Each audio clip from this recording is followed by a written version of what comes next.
Hello प्यारे बच्चों, नमस्कार। कक्षा 9वीं के विद्यार्थियों का आज गणित का पेपर है।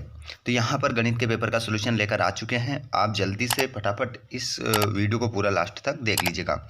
समय ज़्यादा बर्बाद नहीं करेंगे, जल्दी जल्दी इस पूरे वीडियो को हम समाप्त करेंगे मात्र 5 मिनट में। आप सभी जितने भी स्टूडेंट क्लास में जुड़ चुके हैं, आप सभी ने अगर चैनल को सब्सक्राइब नहीं किया है तो चैनल को जरूर सब्सक्राइब कीजिएगा ताकि आने वाले सभी वीडियोस आपको मिल सके। चलिए प्यारे बच्चों, हम देख लेते हैं पूरा क्वेश्चन पेपर का हल। पहला क्वेश्चन आपकी स्क्रीन पर आ चुका है।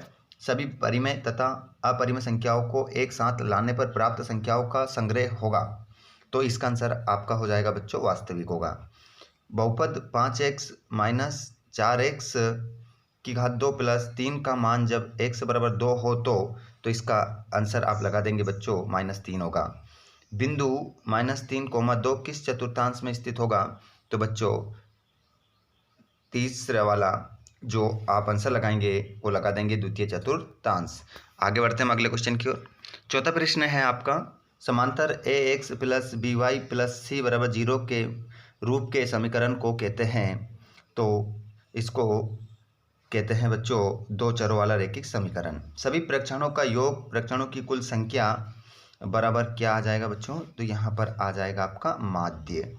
पूर्ण कोण का माप होता है, तो इसका आंसर हो जाएगा 360 डिग्री। इंग्लिश मीडियम वाले बच्चे अपने आंसर सभी देख लेंगे, ये इंग्लिश में दे रखा है, यही आंसर सेम रहेंगे आपके। ठीक है, आगे चलते हैं। ये हो गए हैं आपके। उसके बाद में अब हम देखेंगे आगे रिक्त स्थान। रिक्त स्थान देखेंगे पहला वाला, एक संख्या का दशमलव प्रसार शांत व अनवसानी तथा आवर्ती होता है। तो इसका आंसर आपका हो जाएगा परिमेय। पहले वाले खाली स्थान में आप लिखेंगे परिमेय। दूसरा देखेंगे, बहुपद x की घात 2 माइनस x की घात 2 प्लस 1 में x की घात 2 का गुणांक है, तो आपका -1 हो जाएगा। और बिंदु 7, -6 की कोटि का मान होगा, तो इसका आंसर हो जाएगा 6। और समीकरण x बराबर a का आलेख y अक्ष के, तो y अक्ष के समांतर होता है। इसका आंसर आप समांतर लिखेंगे, समांतर इसका आंसर आपका होगा। और आंकड़ों को आरोही या अवरोही क्रम में व्यवस्थित करने पर मध्य पद कहलाता है। तो मध्य पद जो होता है बच्चों माध्य कहलाता है। ठीक है। और यहाँ पर अर्धगोले का आयतन का जो सूत्र होता है वो क्या होता है? 2/3 पाई r स्क्वायर h। ये आपका आंसर हो जाएगा। ठीक है, सभी इंग्लिश मीडियम वाले बच्चे अपने आंसर ये लगाएंगे। उसके बाद में सत्यापत्य देखेंगे। देखिए, एक परिमेय संख्या का दशमलव प्रसार या तो शांत होता है या अनवसानी आवृत्ति होता है, तो इसका आंसर आपका सत्य हो जाएगा। और एक बहुपद का शून्यक सदैव 0 होता है, तो इसका आंसर आप असत्य लगाएंगे। उसके बाद में तीसरा आएगा, y अक्ष पर स्थित बिंदु की भुज हमेशा शून्य होती है, तो इसका आंसर सत्य हो जाएगा। और रैखिक समीकरण का प्रत्येक हल रैखिक समीकरण के आलेख पर स्थित एक बिंदु होता है, तो इसका चौथे का आंसर भी आपका सत्य हो जाएगा।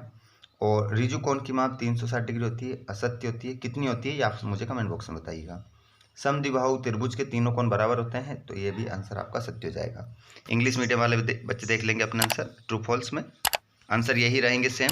ठीक है, अब नीचे हम जोड़ी देख लेते हैं। चलिए जोड़ी मिला लीजिएगा।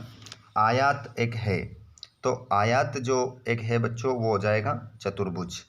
y अक्ष पर स्थित बिंदु, तो इसका आंसर आप मिलाएंगे 0,3 से। और ऊपरी सीमा प्लस निम्न सीमा बटा 2, तो इसको आप मिलाएंगे वर्ग चिन्ह। और ठोस आकृति का जो उदाहरण है वो है बेलन। और एक भुजा वाले समबाहु त्रिभुज का जो क्षेत्रफल होता है वो होता है √3/4 कोमा डॉट 1/2। और समीकरण 4x प्लस 3y बराबर 12 का एक हल है, तो इसको आप मिला देंगे 0,4 से। आगे चलते हैं हम अगले क्वेश्चन की ओर। इंग्लिश मीडियम वाले बच्चे अपनी जोड़ी को सेम टू सेम ऐसे मिलाएंगे जो अभी बताया है। एक शब्द में उत्तर देखेंगे। 1/7 का दशमलव प्रसार किस प्रकार का है? तो यहाँ पर आपका आंसर हो जाएगा अनवसानी आवृत्ति। अनवसानी आवृत्ति, अनवसानी आवृत्ति। ऐसा बहुपद जिसमें केवल एक पद हो या कहलाता है एक पदीय। क्या कहलाता है? एक पदीय, एक पदीय उसे कहते हैं। आंकड़ों 5 3 1 9 7 माध्य क्या होगा? तो यहाँ पर आंसर आपका हो जाएगा 5। आंकड़ों